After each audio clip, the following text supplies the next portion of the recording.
qual o papel da imprensa na educação em diabetes? Já saiu a cura dessa doença? Quais são as apostas de tratamento para os próximos anos? E as fake news? Como não cair nas notícias falsas sobre diabetes? Não perca, nesse episódio do podcast Olhada Saúde, em collab com Veja Saúde.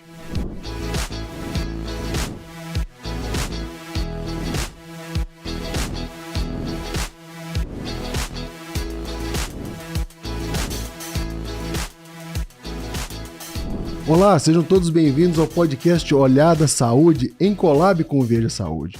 Eu sou Carlos Eduardo Barracuri, sou médico, sou curador do portal Olhada Saúde. E eu sou Diogo Sponchiato, jornalista da Veja Saúde, e hoje nós vamos ter um episódio especial, um legítimo bate-papo, aproveitando o gancho do Novembro Azul, né, que é um mês dedicado à causa do diabetes, à conscientização sobre o diabetes. E, obviamente, que nós temos aqui, né, comandando a atração, um dos especialistas, um dos médicos que mais entendem do assunto, que é o Dr. Curi. Então, por isso, nós vamos hoje trocar algumas ideias a respeito da educação sobre diabetes e de quando o diabetes vira notícia também. Ô Diogo, você é um dos jornalistas que mais entende de diabetes, hein? Acho que é importante todo mundo saber disso. Bondade sua, a gente aprende muito com vocês. Ô Curi, só pra gente começar aqui, Novembro Azul é o mês do diabetes ou é o mês da prevenção do câncer de próstata? Ô Diogo, eu vou sempre dizer que é o mês do diabetes, mas que nada. Eu acho que nós temos que fazer, são duas doenças muito importantes. Tanto o câncer de próstata como o diabetes são duas doenças comuns que todo mundo pode ter, que não tem barreira de sexo, idade, de condição social. Eu vou provocar aqui um pouco. A palavra câncer é muito forte, Diogo, você não acha? Sim, com certeza. A minha sensação, Curi, sobre o Novembro Azul é que existe uma intensificação na produção e na divulgação de conteúdos sobre câncer de próstata no período do Novembro Azul, que se segue ao Outubro Rosa e traz nessa preocupação com a ideia do câncer, né? No caso, em novembro, o câncer de próstata. E que no diabetes as coisas elas tendem a se espalhar mais durante o ano. E que não tem tanto esse pico como existe no Novembro Azul da próstata. Mas obviamente que são duas causas importantíssimas em termos de saúde pública, né? Como eu lido com diabetes e fica na minha bolha, tem uns pontos, apesar de não ter o nome câncer, mas o diabetes é melindroso, Diogo, porque ele induz mortes, induz diminuição de qualidade de vida, talvez não diretamente por ele. Então, por exemplo, ele está entre as 5 maiores causas de morte no mundo e no Brasil, mas ele induz a infarto, induz a AVC, derrame, ele induz a amputação das pernas, cegueira, diálise. Então, como é uma doença silenciosa, todo mundo espera. Minha glicose deu 200. Depois eu vejo isso. Amanhã eu... Agora, fala para alguém que está com câncer, deixar para amanhã. Então, a minha percepção de gravidade é diferente. Eu acho que tem isso. Eu acho que o diabetes traz mais... Eu vou arriscar dizer que o diabetes às vezes traz mais estrago para a sociedade, em termos de mortalidade e de morbidade. Porém, não é percebido dessa forma. E você não acha que a imprensa poderia ajudar a sociedade a entender mais do diabetes, Diogo? Você como imprensa, você é um dos jornalistas que eu conheço que mais entende de diabetes. Como que você acha que a imprensa pode ajudar a gente a ensinar, a alertar a sociedade sobre os riscos do diabetes? Não, sem dúvida, Curi. Acho que é um dever da imprensa, principalmente dos jornalistas que cobrem a área de saúde, estarem atentos a essa missão de conscientização que vem do básico, né? Às vezes é explicar que exames são necessários para você rastrear a doença, que cuidados em termos de estilo de vida ajudam a reduzir o risco, né? E ao mesmo tempo a gente precisa estar atento para trazer as novidades, né, da medicina, da pesquisa, da ciência em termos de avanço, né? tanto no diagnóstico quanto no tratamento. Então, sem dúvida alguma, diabetes é um tema que eu costumo brincar que os temas que dão audiência, a audiência está atrelada à prevalência do problema. Como a gente sabe que tem muita gente com diabetes no Brasil, né? 10% da população. 10% dos adultos, mais ou menos. Dos adultos, mais ou menos. Então, obviamente que existe muito interesse pelo tema do diabetes. A gente vê isso na Veja Saúde, né? Diabetes é um tema que rende audiência porque muita gente ou tem ou conhece alguém que tem. Então, certamente, já existe esse interesse natural. Mas a gente, ao mesmo tempo, precisa sempre ficar com aquela pulga atrás da orelha nos cutucando para pensar em conteúdos que não sejam só entregar informação, mas que, de alguma maneira, ajudem a esclarecer e engajar essas pessoas a se cuidarem. Isso acho que é o tesouro de 1 bilhão e que, na verdade, ele é inestimável e incalculável. Que é fazer uma pessoa que recebe uma informação partir para uma ação depois dela, né? Não basta você ter informação. Isso é muito difícil, é difícil você calcular. Quantas pessoas que leem uma notícia de fato passam a se cuidar melhor? Mas acho que nós, jornalistas, precisamos trabalhar com isso em mente. Acho que é nosso papel na saúde pública, né? A imprensa fala com uma massa. Para que, como pacientes, cidadãos, indivíduos, eles cheguem no consultório do médico e possam ser tratados individualmente, né? Que acho que nosso papel se complementa assim, você não acha? Concordo totalmente. E você tem essa noção, Diogo, que você, como jornalista, principalmente em doenças crônicas, silenciosas, nós estamos falando de diabetes hoje, mas eu poderia trazer aqui hipertensão, colesterol. Você tem noção de que você e o jornalismo sério salvam vidas? Olha, acho que faria parte da nossa missão, assim, né? Como eu te falei, é difícil mensurar, né? A gente não tá vendo, né, o paciente, né, o nosso leitor, mas pelos comentários que eles fazem, pelas dúvidas que eles expressam, muitas vezes a gente sabe que de alguma maneira, nem que seja pequeno, nós estamos ajudando a melhorar uma escolha na alimentação, a incentivar alguém a praticar atividade física ou a aderir direito ao tratamento que o médico prescreveu. Então, eu acho que por aí a gente precisa trabalhar com isso em mente, sem dúvida. Vem cá, e como é que foi seu contato com diabetes, Diogo? Como é que começou a tua história? Hoje você que tá de entrevistador, hein, Curi? Você tá invertendo os papéis. É lógico, eu tô aprendendo contigo. Olha, na verdade, eu já tenho aí mais de 15, né, anos na estrada e sem querer, querendo, eu fiz minha trajetória de jornalismo em cima da cobertura de saúde, né? Saúde, ciência. E obviamente que em algum momento lá no início de carreira eu deparei com o diabetes, né? E na redação da revista Saúde, hoje Veja Saúde, comandada na época por uma grande professora, a Lúcia Helena de Oliveira. Nossa amiga. Que continua aí, colunista do UOL. E, bom, a gente como repórter, era designado a fazer algumas matérias e aí você cobria de tudo, né? Eu acabei no início de carreira tendo, vamos dizer assim, um cardápio muito sortido de temas para cobrir, assim. Então, de novidades da medicina, alimentação, passando por questões de comportamento. Em alguns momentos eu, né, deparei com pautas relacionadas a diabetes, né?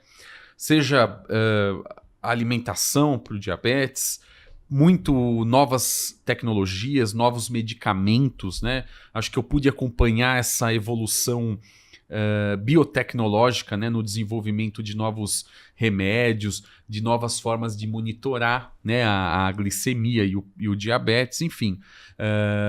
E foi, na verdade, esse contato, o aprendizado, ele não existe um curso, né, que você faz um curso e aprende. Ele para nós jornalistas, é nesse dia a dia de contato com as fontes, principalmente com os médicos. Então, a gente aprende, os professores são os médicos que nos concedem entrevistas, né? Você é um professor quando você dá uma entrevista para um jornalista.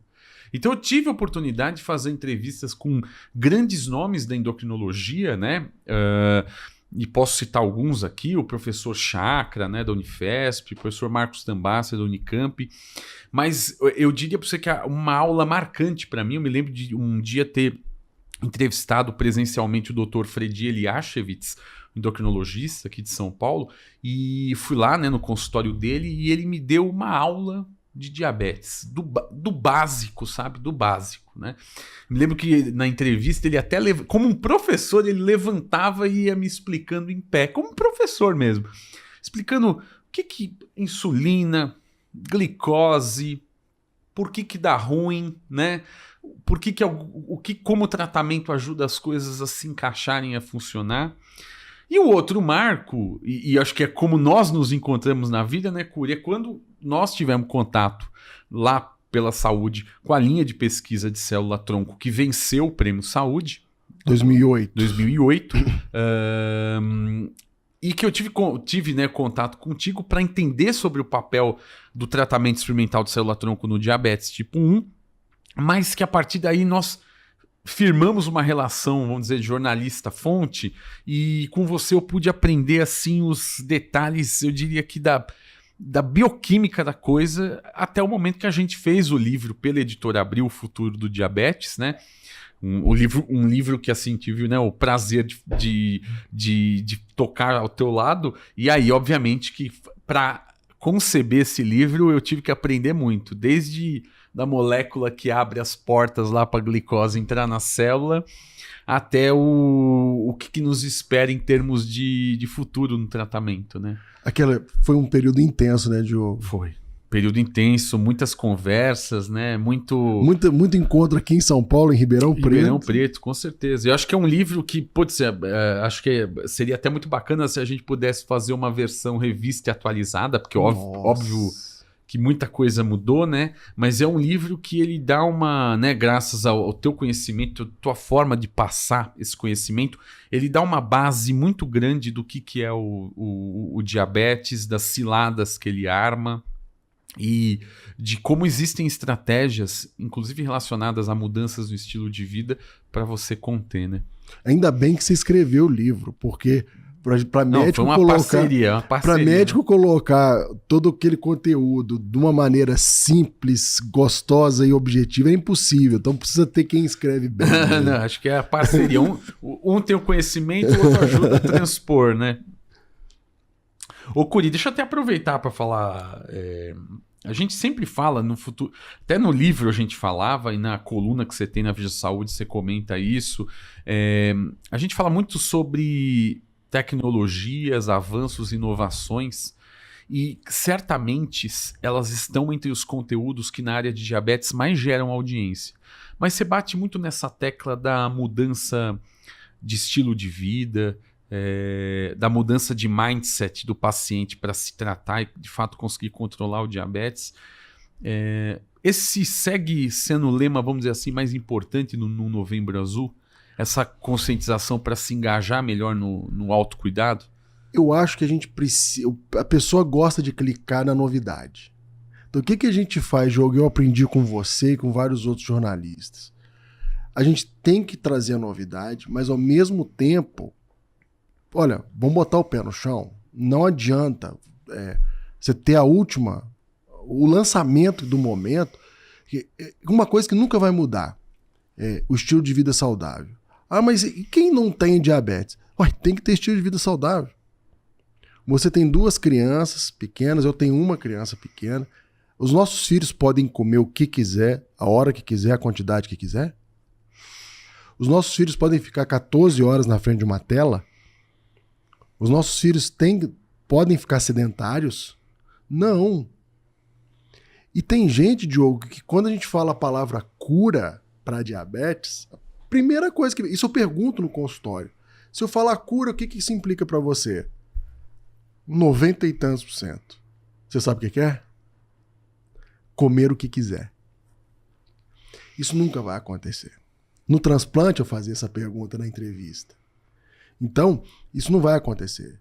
Toda tecnologia que vier, célula-tronco, pâncreas artificial, nada disso vai ser coadjuvante a ter um estilo de vida saudável, que nós todos temos que ter. Uhum. Então eu aproveito as nossas matérias, Diogo, para, sim, a gente trazer a novidade, mas alertar todo mundo da importância da alimentação saudável, do sono, da atividade física regular e etc. Isso nunca vai ficar desatualizado, digamos assim.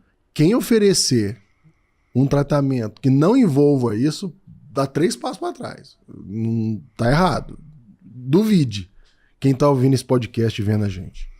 O Curi, e falando em cura, né? Agora nas últimas semanas a gente viu na imprensa, noticiamos também, né? Tanto em Veja Saúde quanto em Veja, essa história da pesquisa chinesa que teria curado uma mulher com diabetes tipo 1, né? Enfim, inclusive essa paciente ela fala que ela estava passou a comer de tudo, né? Incluindo açúcar. E assim, você já colocou algumas ponderações, né? Você podia comentar esse caso? Não é a cura? Então, a gente até escreveu na letra de médico de Veja. É mais um, Diogo. Eu poderia citar uma que foi matéria do The New York Times. Um homem, o título do The New York Times era existe a cura para o diabetes? Para essa pessoa aqui, sim. Era um homem também que não era. Agora veio essa pesquisa chinesa. O que foi essa pesquisa chinesa? Uma pesquisa bacana. Eles tinham uma mulher com diabetes tipo 1 há 25 anos, usando múltiplas picadas de insulina por dia, com um grande sobe e desce nas glicoses dela, subia demais, caía demais. E ela tinha tido 2 transplantes de fígado antes. Então, tinha tido 2 transplantes de fígado, e para não haver rejeição, ela usava imunossupressores. Pois bem, uma paciente, uma participante, eles pegaram célula do tecido adiposo dela, da gordura, transformaram em célula embrionária, não era com edição de genes, era quimicamente, e dessa célula embrionária desenvolveram ilhotas pancreáticas. E implantaram na barriga dela, na pele, no músculo logo no músculo do tanquinho da barriga. E essas células produziram insulina. E ela está 1 ano com a glicose bem controlada. Sem precisar tomar insulina. Sem precisar usar insulina, ela parou de usar insulina depois de 45 dias. Ô Diogo, você acompanha o nosso transplante, como poucos. Nós temos pacientes no transplante de Ribeirão Preto que ficaram 10 anos sem usar insulina. Isso não é cura. Você testemunha do quanto eu sempre frisei, não usa a palavra cura, não procura, não fala reversão. Eu lembro de uma entrevista nossa que eu falei isso tanto para você, Diogo, evita, o pessoal acha que é cura. Não é cura e não é reversão, porque em algum momento esses pacientes voltam a precisar a usar insulina. Pode até não voltar a precisar, porém, tem 2 remédios que a pessoa tem que usar sempre. Alimentação saudável e atividade física. Isso é remédio. Então, para começar a conversa. Mas, voltando para a chinesa, por que ela implantou essas células e está livre de insulina? Porque ela usa imunossupressor. Não adianta eu botar em você, com o seu DNA, células produtoras de insulina se você tem diabetes tipo 1. Porque essas células vão ser destruídas. O diabetes tipo 1 é uma doença do sistema imunológico, não é uma doença do pâncreas. O pâncreas é vítima. Então, o sistema imunológico acha que as células que produzem insulina, as células beta, são inimigas. Então, ele vai fazer de tudo para destruir. Então, inclusive com o seu DNA. Inclusive, o sistema imunológico de qualquer pessoa com diabetes tipo 1 destruiu as próprias células. Que dirá de uma outra pessoa, que hoje se faz transplante de ilhotas vindos de cadáver. Então, esse é um projeto brilhante chinês, acho um caso super legal, mas está longe de ser a cura. Aí, Diogo, entra a imprensa. Porque os jornalistas, ou os pesquisadores não falaram isso. Mas eu acho que foi, às vezes, mal comunicado. Assim como foi mal comunicado do The New York Times. Então, aí eu acho que tem uma responsabilidade da imprensa. Sem dúvida. Inclusive do mainstream, imprensa reconhecida. Ninguém está falando de um blogueirinho que não entende nada que foi publicar. Não, a gente está falando de revistas importantes. Sem dúvida. E aí a gente acaba tendo que fazer matéria para desmentir. E fica chato, Diogo, Pô, eu tive que gastar uma letra de médico da Veja com uma grande audiência para desmistificar uma matéria mal interpretada, às vezes mal divulgada. O jornalista, né, muitas vezes ele vive esse conflito, né, entre criar um título, uma chamada, um post que gere audiência, né, que gere engajamento, e ao mesmo tempo preservar, né, a correção da informação e dar contexto. E muitas vezes eu acho que nossa classe derrapa um pouco aí e acaba dando notícias mais sensacionalistas, né, e que depois geram toda essa onda de desmistificação, né? Porque a gente precisa contar para as pessoas que não é a cura, né? É uma pesquisa, é um caso isolado, né? A paciente tomava remédio para o sistema imune não agredir, né, o fígado. Então, assim, tem todo um contexto, né? Exato. Agora, eu acho, Diogo, também, que acontece... É importante todo mundo saber como que acontece às vezes. Você muitas vezes me manda uma coisa que chega para você e várias coisas que eu recebo, você me manda que eu não sabia. Então, olha que interessante isso. Eu que vivo disso, tem coisas que chega para você no seu e-mail e que chega primeiro para você do que para mim. E você não tem noção de quantas vezes isso já aconteceu. Mas é muito interessante quando você me solta uma sugestão e a gente discute, fala, Diogo, acho que isso não é legal. E acontece com frequência, né? Às vezes a gente acha, nossa, que isso aqui é algo que é interessante, vai render, mas do ponto de vista clínico, vamos dizer assim, ou que vai mudar na vida das pessoas, muitas vezes a ideia é legal, mas não vai mudar a vida das pessoas, né? Então, eu acho que isso daí, Curi, que você fala, reforça a importância também da parceria do jornalista com a classe médica, científica, com os profissionais de saúde em geral.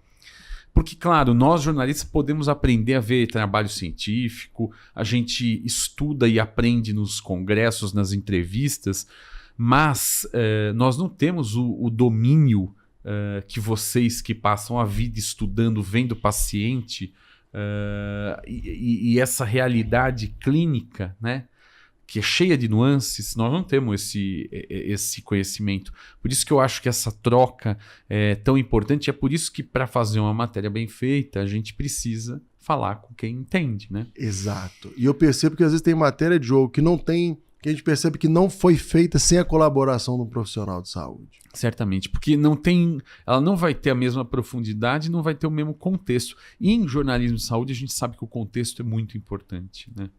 Ô, Curi, vou aproveitar para perguntar, você está falando de cura, né? E isso remete, né, você vê, né, uma pesquisa com célula-tronco, ventilando-se em cima dela uma possível cura. E na internet, você vê por aí, até às vezes profissionais de saúde vendendo cura para diabetes. Pare de comer isso e você vai curar seu diabetes. Ou tome isso e você vai curar seu diabetes. E assim, a gente continua sendo bombardeado por esse tipo de mensagem. Seja no YouTube, seja nas redes sociais em geral, pelo WhatsApp. O que está acontecendo, Curi? Porque a gente, assim, isso engana. Isso consegue enganar pessoas? Eu acho que consegue ainda. É impressionante. Como que chega as pessoas... Eu vejo tanto na internet como no consultório mesmo. Os chás é uma coisa impressionante. E o chá muda, né, Diogo? Ele vai mudando, ele é cíclico. Cada vez é um tipo de chá que reverte diabetes. A maioria dessas colocações são para diabetes tipo 2. Do adulto, do idoso, que está acima do peso. Então, chá, própria terapia com células-tronco, que não é terapia, que muitas vezes é charlatanismo, que não é uma coisa séria. Tomar um suplemento. Nós vimos uma grande matéria que você encabeçou sobre isso.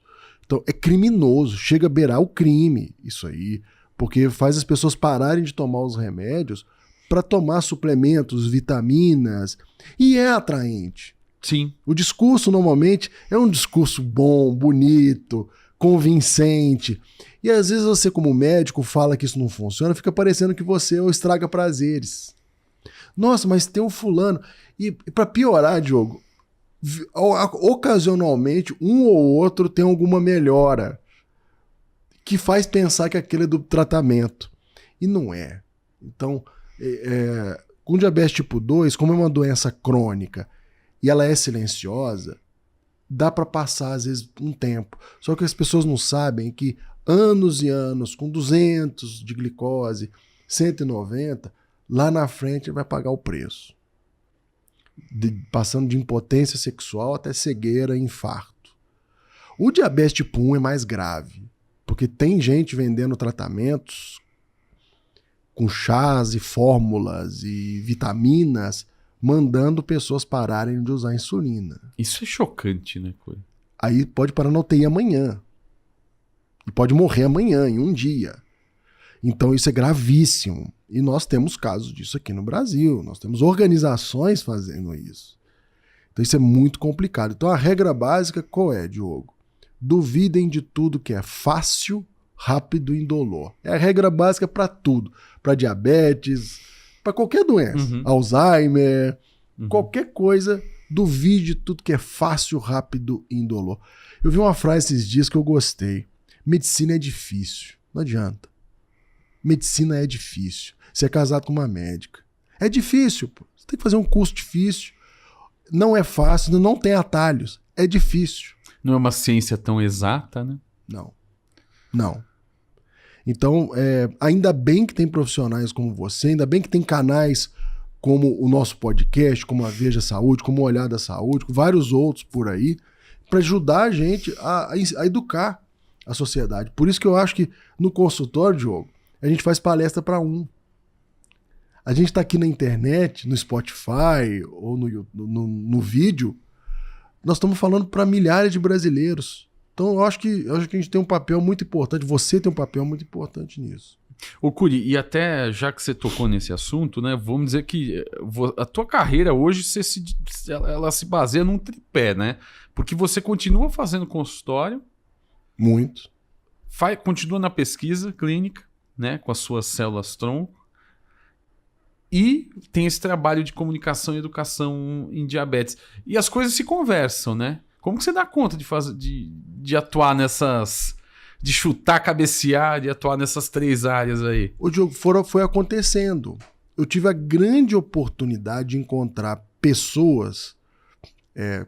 Quando a gente publicou o primeiro JAMA, publicar no JAMA, para quem não sabe... explica o que é o JAMA. O JAMA é um jornal da Associação Americana de Medicina. É um jornal impossível de publicar. Pesquisa brasileira, original. Muito difícil isso aí, né? Primeira pesquisa em humanos com célula-tronco, em humanos com diabetes. E a gente conseguiu. E aí eu me deparei que tinha aspas minhas em vários jornais. Existia um negócio chamado press release que eu não sabia o que se tratava. Primeira vez, Diogo, que me chamaram para falar alguma coisa, eles convidaram o professor Júlio Voltarelli, que quem fundou a equipe, o saudoso professor Júlio Voltarelli, meu padrinho de casamento. Ele falou, eu não posso ir, eu vou mandar o Eduardo. E eu não fui, eu não dei entrevista. Pra TV Globo do interior de São Paulo, uma dessas. E aí, falei, porque a gente não era treinado para isso. E aí eu tive a oportunidade de encontrar com jornalistas como você, como nossa amiga Lucelena, que hoje está no UOL, Lucelena de Oliveira, outros tantos. Mas peraí, nós temos que falar com a sociedade. Aliás, essa pesquisa é patrocinada por dinheiro público. Mais ainda, eu tenho obrigação de falar com a sociedade. Eu tenho obrigação não só falar com os meus pares nos congressos. Eu tenho que falar com a sociedade. Isso me tocou. Então, eu fui privilegiado, Diogo, de ter contato com você, com a Lúcia e outros tantos. O Theo, o Thaís, o André. Pessoas muito importantes do jornalismo. Tem vários outros. Gorete, Letícia, um monte de gente boa que, peraí, nós temos esse papel na sociedade. E aí as coisas foram se encontrando. O consultório é a base. O consultório você vê o mundo real. Você tem a pesquisa de ponta de um lado, e aí você avisa, informa a sociedade. Eu arrisco te dizer, nós temos muitas publicações de ponta, importantes, mas comunicar com a sociedade me dá um prazer diferente. Claro que você mostrar ir no Congresso Americano de Diabetes, apresentar lá com os pares, nossa, profissionalmente é muito bom. Mas eu te falo, Diogo, as nossas matérias, nas nossas colunas, falar com a sociedade, ver o feedback, o retorno da sociedade, é sensacional.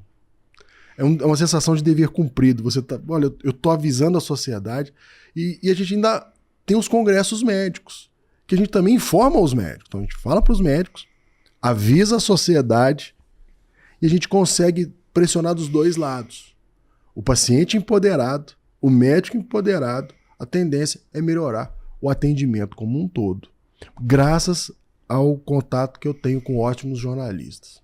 Ô Curi, e o empoderamento é em cima de tudo que vocês conseguem captar do que a ciência está produzindo e está recomendando, né, para as pessoas com diabetes, né? E a ciência, obviamente, anda ao lado da tecnologia, e você tem uma coluna que é uma das mais acessadas na Veja Saúde, que se chama O Futuro do Diabetes. Se você pudesse até aproveitar esse momento assim para nos resumir, quais são suas apostas aí para o futuro quando Boa. a gente fala em termos de diagnóstico e tratamento do diabetes, seja o tipo 1, seja o tipo 2? Boa, Diogo. Quais são as minhas apostas? Primeiro, nenhuma novidade que eu vou falar aqui vai substituir dieta, exercício, estilo de vida saudável. Já aprendemos. Pronto. Algumas coisas me chamam a atenção. Uma, do diabetes tipo 1. Você detectar antes da pessoa ter a glicose alta. Você dosar os anticorpos antes. Você saber que ela está com níveis de glicose no limite ou discretamente aumentados, mas não em diagnóstico de diabetes, e frear ele ali. Nós estamos hoje com uma pesquisa chamada Pré-1 Brasil, encabeçada pela Universidade Federal do Ceará. Eu sou colaborador, professor Renan Montenegro Júnior, e testando uma molécula que faz com que essas pessoas utilizem essa molécula via oral, chamada comprimido para chamado alogliptina, para frear o processo de autoimunidade de uma maneira leve, não é nada imunossupressor grave, nada disso, para ver se a gente consegue evitar que essas pessoas, no estágio que a gente chama de estágio 2, evolua para o estágio clínico. Essa é uma. A outra, Diogo, é o uso o implante de ilhotas. Ilhotas são aquelas conjunto de células que produzem insulina encapsuladas. Então eu posso criar isso com célula-tronco em laboratório e você implanta numa pessoa com diabetes tipo 1, que é autoimune, e essa cápsula impede que os anticorpos destruam essas novas ilhotas. E essas ilhotas vão fabricar insulina e a pessoa vai normalizar a glicose dela, digamos Exatamente. assim. Então, ela tem uma cápsula que permite a chegada do sangue, que permite a oxigenação, permite a saída de insulina, mas não permita que o sistema imunológico a agrida. Esses implantes hoje são feitos no fígado, ou na pele, ou no músculo. Essa é uma aposta muito boa. É um mini pâncreas, em que ele vai detectar a glicose do sangue e produzir insulina, como é o nosso pâncreas. E agora, mais recentemente, Diogo, uma outra pesquisa, também em diabetes tipo 1, que é uma ilhota que não precisa nem de cápsula. Como que eles fazem isso? Existem umas moléculas chamadas HLA. Essas moléculas chamadas HLA é que fazem que o sistema imunológico queira agredir as ilhotas. Então, eles escondem o HLA. Eles conseguem fazer essas células em laboratório com edição genética? Com edição genética que não expressam o HLA. Então, não precisa nem da cápsula. Você implanta na pele ou no fígado e eles produzem sozinho. Já tem o primeiro paciente incluído, o primeiro participante. Então, para o diabetes tipo 1, Diogo, eu acho que a gente vai ter hoje a possibilidade de tratar pessoas com diabetes tipo 1 muito em breve, sem que ele fique pensando no diabetes tipo 1 24 horas. sem que ele fique pensando. Então, as minhas apostas são nessas. Frear o diabetes tipo 1 antes que ele aconteça, ou usar um implante encapsulado, ou um implante com edição gênica, que o sistema imunológico não perceba que ele está ali. Poderia citar também o pâncreas artificial, que é uma bomba de insulina que faz tudo sozinha, sem que a pessoa precise gastar tutano conhecimento, também está em paralelo. Então eu tenho uma vertente que é biotecnologia, que eu acabei de falar, e tem uma outra vertente que é tecnologia, que são as bombas que nós já temos. Que estão sempre evoluindo, né, Curi? Estão sempre cada evoluindo. vez mais inteligentes, né? Porém, as bombas de hoje, a gente ouve muito falar que é pâncreas artificial. Não é. Eu adoraria que fosse. Precisa que a pessoa administre. Precise da consciência do paciente estar administrando o diabetes 24 horas, inserindo contagem de carboidratos. E se ele tiver uma bomba dessa que ele tem que inserir contagem, se inserir errado, vai dar errado. Então, mas a gente espera para curto prazo uma bomba que faça tudo sozinha. Eu acho isso muito, muito bem-vindo. Então é um paralelo. Biotecnologia, tecnologia. Tirando o peso. Imagina você, jornalista, Diogo, tendo que fazer tudo que você faz e em paralelo um diabetes do lado aqui, você ter que administrar. Ser pai, ser marido, ser profissional. Tendo de medir a glicose, tomar uma decisão. Imagina a gente estar aqui no podcast. Calcular a quantidade de insulina com base no que você comeu. Eu vou picar aqui, deu 200 e tanto. Acabou a conversa nossa. O teu pensamento já vai pro diabetes. Você tem que pensar o que você vai fazer, quanto que eu vou aplicar. Sem dúvida, isso vai trazer mais sossego e qualidade de vida, né? Sim. Com relação ao diabetes tipo 2, Diogo, a grande sacada hoje são as novas terapias que você tá presenciando isso, testemunhando. São as novas terapias para redução de peso. Tratar o diabetes pensando no peso. Coisa que a gente nunca viu, Diogo. Você fez uma matéria de capa sobre isso. Medicamentos que promovem perdas de peso de 20%. Aqui a gente está falando de semaglutida, né? Tirzepatida, né? Mais conhecidos pelos nomes comerciais, né? O Wegovy, Mounjaro, né? O Wegovy, que é aquele primo do Ozempic, né? Sempre bom a gente falar que o Ozempic é para diabetes, né? O Wegovy que é para obesidade. Mas quer dizer então que tratar o peso é tratar o diabetes também. Diogo, eu nunca vi isso. Eu te confesso que isso para mim, a gente sempre adiciona. O diabetes tipo 2 é uma doença progressiva, tá no contrato. Você começa com 1 medicamento, 2 medicamentos, 3 medicamentos, 4 medicamentos. Ela é progressiva. E com esses medicamentos novos, você consegue, só com ele, controlar. Você consegue voltar a níveis de glicose de uma pessoa não diabética. Isso não é cura. Isso é um excelente controle. Isso não é reversão. Estudos em pré-diabetes voltando à normalidade. E não bastasse tudo isso, Diogo, reduzindo desfechos renais, diminuindo a hemodiálise, diminuindo infarto, diminuindo derrame.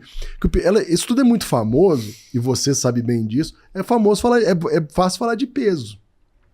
Só que, poxa, trata fígado. O excesso de gordura no fígado trata fibrose. Nós estamos falando, em breve nós vamos ter resultados, e eu espero que venham positivos, tratar a obesidade para prevenir Alzheimer em pessoas com diabetes. Quem tem diabetes tem maior risco de Alzheimer. Quem tem diabetes tem maior risco de formas avançadas de fibrose no fígado. Então, tá mudando o paradigma, Diogo. Com esses medicamentos eu tô tirando o remédio da pressão. Ele pede tanto peso que eu tenho que reduzir os remédios de pressão. Isso nunca acontecia no meu consultório. E a ideia que você vislumbra, esse horizonte, é que a gente tenha drogas, medicamentos cada vez mais efetivos aí, ou seja, novas moléculas propiciando esses controles do peso, da glicose, dos outros fatores de risco de uma maneira ainda mais eficaz? Exatamente. Qual que vai ser o nosso desafio? Engajamento do paciente. Esse é o desafio que a gente vai ter. engajamento, ou se quiser usar o termo adesão. E o acesso também, né, Curi? Que no tem a ver primeiro com momento, isso. né? Que sem acesso não tem engajamento. Porque ainda são medicamentos caros. E que a maioria da população não tem acesso em vias, vamos dizer assim, normais, certo? Exatamente. Então, eu sinto falta, Diogo, de uma política de Estado para diabetes. No Novembro Azul, mês do diabetes, eu sinto uma carência de uma política de Estado para enfrentamento do diabetes. Eu não me esqueço, quando você me convidou para fazer a coluna de Veja Saúde, minha primeira coluna foi: o diabetes vai quebrar o Brasil. É uma doença cara. A gente paga caro para tratar complicações crônicas. Então, eu espero que a gente tenha engajamento dos pacientes, que eles usem os medicamentos direitos, os novos, e que tenham acesso. Isso pode mudar a vida de pessoas, Diogo. É impressionante. A gente vai prevenir complicações e custos que apareceriam anos depois, certo? Exatamente. O Brasil é um dos 5 países no mundo que mais gasta per capita com diabetes. Mas como? Porque a gente trata as complicações. É muito cara uma internação por amputação. É muito caro um paciente que faz diálise, ou diálise peritoneal, ou hemodiálise. É muito caro o paciente com perda visual. É muito caro um paciente com AVC que para de trabalhar. Então, eu acho que isso tem que ser política de Estado. Eu vou emendar aqui política de Estado para obesidade, por que não? Sim. Nós estamos falando do Novembro Azul, mas são 2 pandemias em paralelo. E que andam de braços dados, né? Sem dúvida. Sem dúvida. Poxa, então, nós estamos em época de eleição. O que seu candidato está falando sobre isso? Mas mais do que isso, na esfera mais alta, qual é a nossa política de Estado? Está aqui uma provocação no mês Novembro Azul, diabetes.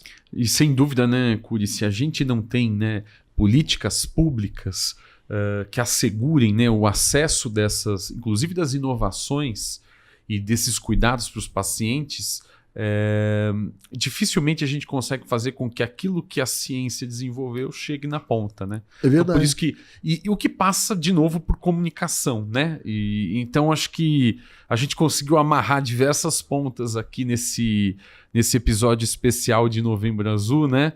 Para falar que a gente precisa da ciência, né? Do investimento nisso, de tecnologia, que como pessoas, né, pessoa física, a gente precisa se engajar no autocuidado, né?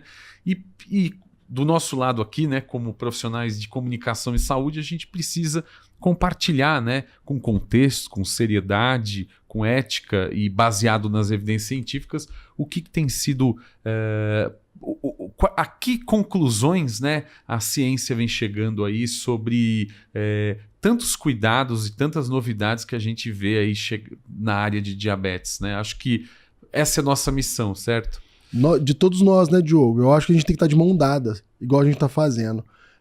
Acho que juntos a gente vai conseguir, profissionais de saúde e de comunicação, disseminar informação de qualidade. Eu acho que esse é o nosso propósito. Totalmente. Obrigado pela parceria.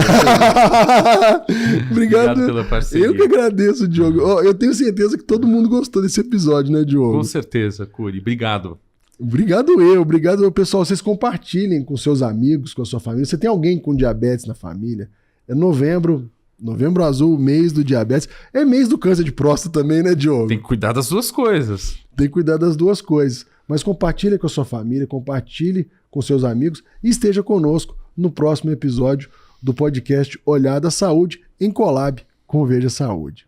Tchau, pessoal. Obrigado, Diogo. Obrigado, Curi. Até. Tchau, pessoal.